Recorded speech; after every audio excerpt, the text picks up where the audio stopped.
Boom! We are live, ladies and gentlemen, boys and girls. Welcome to the Life as a Chad YouTube channel. And I thank all of you for being here wherever you may be, and of course, however you may be listening. I have been on a journey recently watching a channel called The Crucible. They have a ton of debates. It's basically a debate channel. One of my most recent videos was actually a reaction to one of the debates, and I saw another one on there where it featured Alex Stein and Zen Shapiro. It wasn't really a debate necessarily as much as a discussion, but I found it very interesting, specifically within the framework of the conservative worldview. And I think it's important to do videos like this because I think ultimately you need to have an open mind towards critique within your own worldview just as much, probably a little bit less than any other worldview as well. I would say not the same amount, but at least some. Definitely not more, but definitely some. And I've been very vocal in my delineation of neoconservatives, libertarians, or let's say right-leaning libertarians, and paleoconservatives. And on this, you had Zen Shapiro, who is, I believe, a paleoconservative. Andrew Wilson is absolutely a paleoconservative. He is a cultural nationalist. And Alex Stein, who I think believes he is a conservative. And I want to play a little bit of a clip here to show you guys how some of these individuals just really are not. Sidney Watson is a good example. And this isn't meant as like I'm more conservative, or, I'm the perfect epitomization of what conservative means, because I would welcome any critique of how I view conservatism and myself within being a conservative and my belief system in between that as well. So we're going to watch a little bit of this clip and dive into this. And the main thing that we're going to be diving into is the idea, or the question rather, that we have heard too many times of: who am I to judge? I'm not sure if I'm going to be able to find the exact quote where Alex Stein said or asked the question, or because it's kind of a question, but it's also a statement. It's a statement question where it's somebody proclaiming that it's wrong to judge while simultaneously asking the question, who am I to judge? So let's dive into it, and I am going to dissect the error in that type of thinking. So here we go. If we stopped having sex and stopped cranking it all the time, we were able to spend that time focusing on learning like a trade or a craft or even like a hobby, would society probably be better than, a bunch of people just cranking all the time? Yeah, absolutely. Absolutely. Yes, I agree. I mean, I'm not going to argue that, but dude, at the same time, like, we were talking about these carnal instincts. People are going to get horny. You wake up with a bone dog. I mean, what the heck? I mean, Yes, these are just, I agree with you. You have wet dreams. So like, it's almost medically necessary occasionally to flog the dolphin just to kind of. By the way, the title of this video, or this debate, is the elites and their plans. So if you guys want to check that out, you absolutely can, just to, make sure I'm not hiding anything necessarily. But so there you have it right there. And we're going to watch a little bit more, but even within that statement, and, I want to say, because I'm sure Alex Stein has some fans of his own. He has made some fucking fire content of late. I mean, the dude over the past year has been one of the most popular creators, or more specifically, right? Again, let's just say conservative media creators over the past year, 2 years. He had the who's the chick in New York, whatever her name is, the Latina over there who's part of the squad, Cortez or whatever her name is. I can't believe I'm blanking on it right now. But point is, he's made some good content. But even within this statement here, he's basically saying, on one hand, he acknowledges that it would be better for somebody to put the same amount of time and energy that they are using in cranking a few out, the temporary pleasures that come with that. It would be much better to use that same time and energy, even though let's be honest, it's probably not a lot of time altogether. It's more the energy aspect, into a trade or becoming a really skilled individual at certain things. And I completely agree. But on the other, while he's saying that, he also says, but sometimes you just got to do it, and it's a carnal instinct.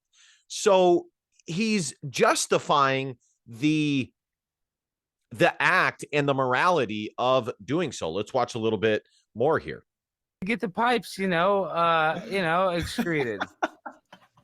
You don't have a buildup. Flog the dolphin. It's what they say. Yeah, they say. It's AOC, by the way. I'm blanking on what her fucking first name is. It's something Cortez, Alexandria Ocasio-Cortez. Say that a lot of different places. Oh man. Okay. What fucking places do they say that? The 7-Eleven that I go to, they say that all the time. Like, did you just flog your dolphin? I'm like, dude, I'm just trying to get a big gulp, dude. Leave me alone. Motherfuckers at the 7-Eleven are worried about you flogging your dolphin. Did you just flog your dolphin? I'm just trying to go to 7-Eleven and get a big gulp. They are. They can tell. They can tell that I walk in there with a different sort of just a little more relaxed. And this, okay. And this is another thing. It's like we talk about sex crimes or whatever, sexual assaults. If sex, like a brothel was decriminalized, I do believe there would be less sex attacks on women. Like that's. Yeah, he made the argument or the case earlier in the debate that decriminalizing drugs would be better. The idea that if you decriminalize it, it gets rid of the dark web, the black market, and you can basically regulate it. You take the stigma out of things. Again, basically justifying the morality and the whole idea of who am I to judge, and he's basically finding a way in his worldview of what he finds to be correct and good. He's justifying in his worldview where we would agree on what is good and what is considered good and what's best for human beings, why it would be okay to allow this. And ultimately, in the end, the fact that it is allowed, he's justifying that overall. And you can kind of see his internal logical struggle with those competing ideas there. That's what I'm saying. So it's kind of like a necessary evil. It's not good. I don't think think there would, dude. So that's the perfect phrase right there. It's a necessary evil. That literally sums it up right there. So the way I would argue from, I mean, I am kind of speaking anecdotally here, but I'm sure a lot of people that could relate. I don't know if you used to use porn and don't anymore. But when you're addicted to porn, you are much more like sexually aware, like in your mind constantly. You see like attractive girl showing some skin and you immediately get aroused or something, and it's almost like you can't control it because you're so used to this same feeling and it's so normal to you. But when you get off of it, part of you become more like in control of your sexual desires. And when you I was gonna say that there's still going to be masturbation. People are still going to want to flog the dolphin, but part of the reason people do it so much is because the porn keeps bringing them back to it. It's almost Okay, let's pause it there. And I'm not going to get into, the specific things that they're talking about, whether or not porn should be regulated, sex workers, things like that. We're talking about just this, who am I to judge? And again, I wish I could I wish before this I had taken the time to find the specific part where he says, who am I to judge? But there was a comment on this video where the individual says that Alex Stein, on one hand, is basically exposing, he calls himself a conspiracy theorist in a tongue-in-cheek kind of way. He's basically exposing what elites want, the power that they have, how they, they don't really like us. They fucking hate us, which even I myself say all the time. I have a video that states that the elites of society hate us, and they do. I 100% believe that. So on one hand, he does that, but on the other, he's, by way of saying, who am I to judge, and saying, we should decriminalize it, he's basically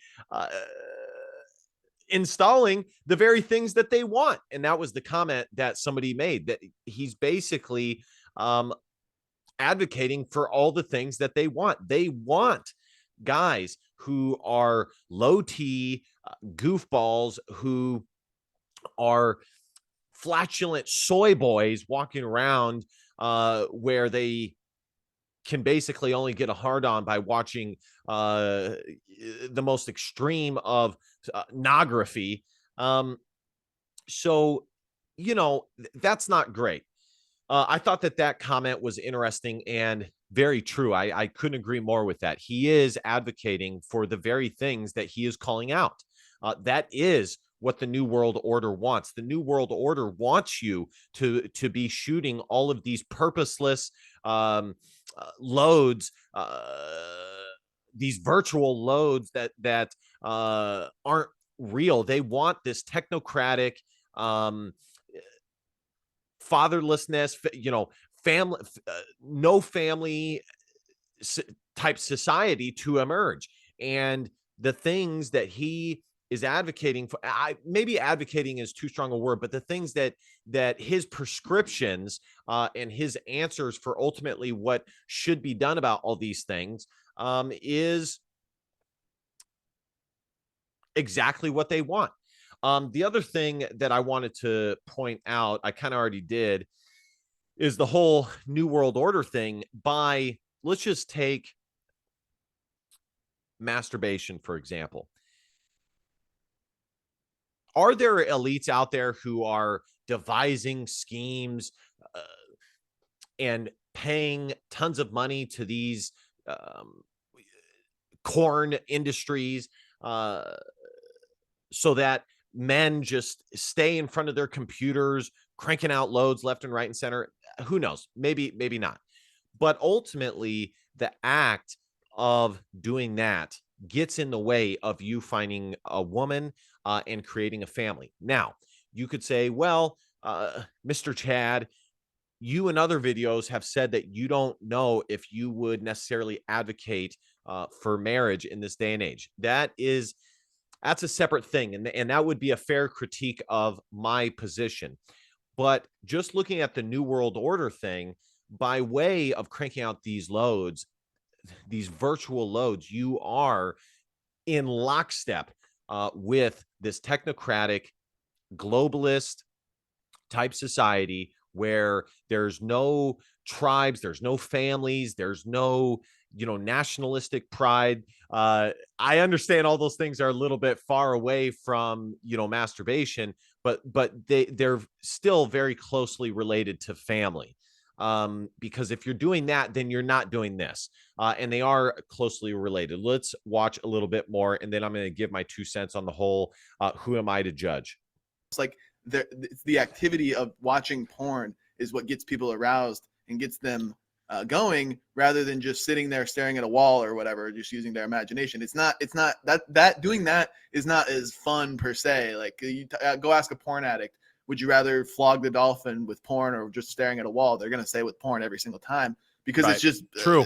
Like to put it simply, it's just better for them. They enjoy it more. Yeah. So, but because they become so addicted and they're so It's virtual impulsive with their sex. sexual desires and their sexual urges, I would actually argue that they would be more likely to commit a sexual assault, to go out and be more likely. Agreed. That's a good point. Very good point by Mr. Zen Shapiro. To hook up with a girl, and maybe she gets too drunk, and because they're so damn horny and they can't control it, they don't care. Or girl in the back What's alley, that? they don't care. I'm sorry to cut in. What was that picture?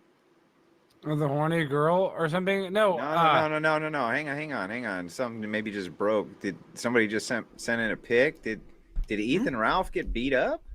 Unfortunately. So that's pretty much it. Like I said earlier in the debate, he put forth the question statement of who am I to judge, and that is what I'm here to discuss.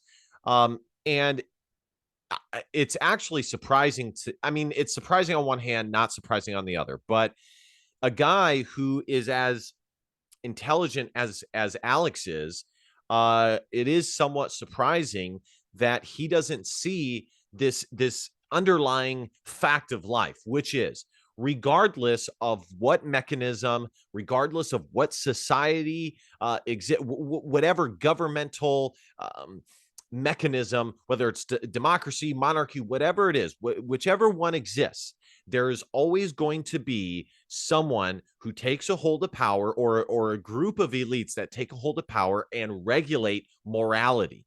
That is just a fact. So when you say, who am I to judge?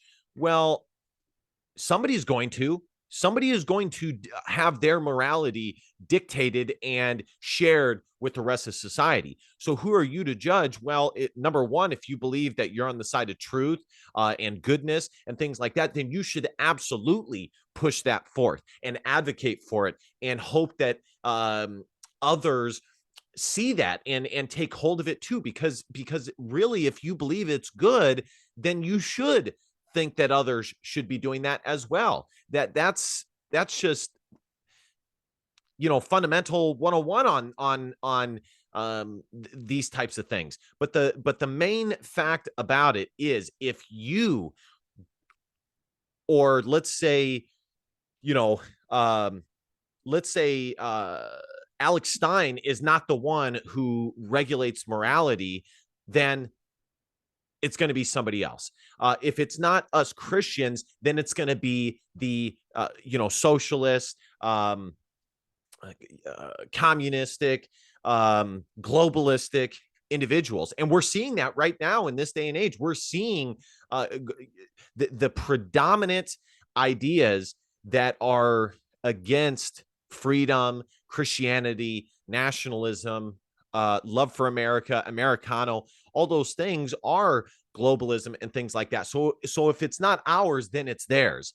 And so that this whole idea of who am I to judge, and me specifically, I think that I don't want to go down this rabbit hole too much, but I think that is a very Protestant, Western Christian mindset, where it's like, I believe I know truth and I love God and this and that, but at the same time, I'm not going to push it to others. I don't feel strongly enough or that I am righteous enough to advocate any type of governmental system to be the one that the populace has to be governed by.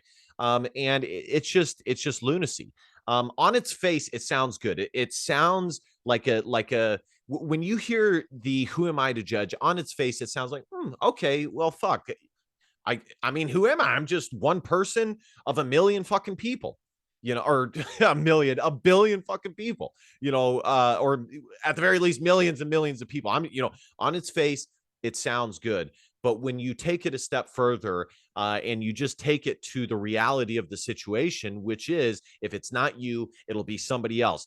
And ultimately, the biggest evil, in my opinion, and this is something I hope Alex Stein comes to realize, is that the biggest evil you could commit is when you know goodness and you don't share that outwardly. Because basically, if you know goodness and you're not sharing it with others, you are in some way, shape, or form passively allowing for evil and perverse ideas to prevail.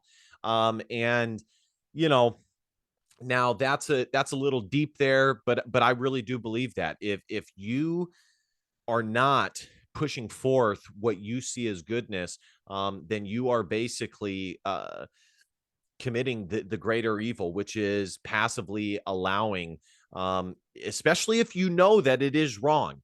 If you know that something is wrong, but you use the idea of who am I to judge to passively allow that debaucherous behavior to be allowed and promoted, then that's not good. So yeah, I really have a huge problem with this whole who am I to judge thing. I think it is such a huge fallacy, and I see far too many Christians putting forth this notion. It could not be furthest from the truth. I'm not going to go as far to say that you know that God wills us to promote goodness, but I kind of am. So, anyways, I thought this was interesting. One more thing on this is Alex Stein. After watching this, as I said, he has some fire content, some great stuff. But after watching this, I'm not so sure that he is not just a lightweight liberal, honestly. And you know, because if you just look at some of the things that he said in this video, where he says that he's for decriminalizing sex work, he's for decriminalizing the whole drug situation, those are fairly liberal ideas. And you know, it makes it even worse that he knows on the other side of it that, for example, doing drugs is wrong.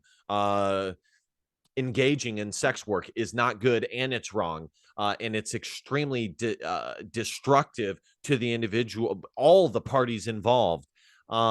So he kind of came off in this as a lightweight liberal. I don't want to fully say that, but based off of what he said in this, he kind of is. And I think as I'm putting this back to the original opening couple sentences of this video, I think there are a lot of conservatives, or quote unquote conservatives in the West, especially neocons, who really are just lightweight liberals. The only thing that separates them from the liberals or the globalists is that they want tax breaks, and they want smaller government spending, and you know, things like that. Must spend my taxes, you know, that my tax break type of people. And we have seen where that has gotten us. It's gotten us lost elections. It's gotten us you know, people by and large. I think we saw it in the past, in this most recent election. Was everybody in line with Trump? Not necessarily, but they were more in line with his America First paleocon message than they were with the establishment neocon conservatives. I can tell you that right now. And I think this is kind of what we're seeing. We definitely see it with libertarians. So many libertarians, especially right-wing libertarians, are just really, they're basically liberals who believe in freedom. But everything else, they're fairly liberal. The only delineational perspective or point is the right to freedom, and you know, to not impede on individual rights. So I find all of these things very interesting. Some of the upcoming videos that I am thinking about doing, I told you guys that I was going to make a video on my road to orthodoxy, why I left being a Protestant after graduating from 2 Protestant universities. So that's one that I think I'm going to be making in the next day or two, as Christmas is just around the corner and I have some time off. The other one is there's always some fun videos with, Twitter thoughts and internet thoughts. There's even one on the Crucible. I'm blanking on her name. I think it's like Maryville something. Andrew Wilson had a discussion with her.